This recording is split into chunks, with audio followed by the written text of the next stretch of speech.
this year we have extra interns, including me and another person who are here for only 3 months, because we're doing a census which is surveying all 25 of the island's beaches compared to only 3 nature reserves.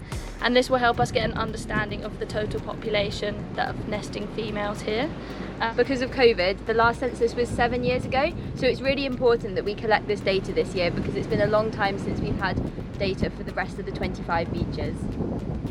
So we do night work on 3 of the 25 beaches that we survey. There are 3 nature reserves, so we've got Long Beach here, which is the busiest nesting beach on the island. Then we also do night work on Panam and Northeast Bay. And we try and put out 5 temperature loggers each month on those beaches. And so we'll put them in with the egg chamber when the turtle's laying. And that's to give us a really good idea of the temperature that the eggs are being incubated at. So if they're above 29 degrees, that nest will be female. If they're below 29 degrees, they will be males. And at about 29 degrees, it gives a 50-50 mixture of males and females. So we're really interested to know what the sex of our hatchlings is. We've also put out some hobo loggers, which are some new loggers that we have this year. These have been put out on Long Beach earlier in the season, and these are new loggers that we're trialling because they measure movement. So we've put them at the top of the nest, and hopefully this will be able to tell us when the hatchlings start to emerge from the shells, as their hobo logger will fall through the nest.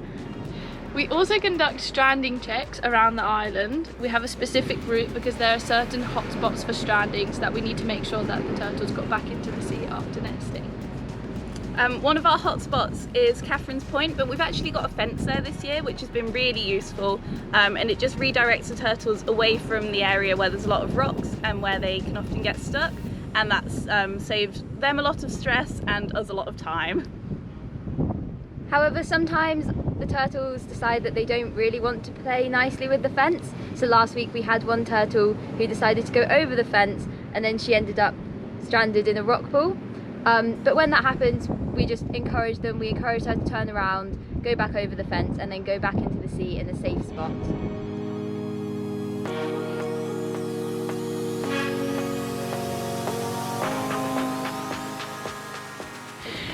So we do tours every Monday, so that's hosted by a variety of different interns, and it can be anyone on the island can book into the tour, so whether you're a visitor, whether you work here, whether you live here. We have been running them yearly, so it's really nice to have people come back every year and see the turtles, or people who have seen them for the first time. So we usually come to Long Beach because it's close to our office and it's one of the busiest beaches, so we're most likely to find turtles here. So we'll come just after sunset when it starts to get dark. We'll watch the turtles come up, hopefully find one laying. When they're laying, they go into a little bit of a trance, so you can get a lot closer to them without disturbing them.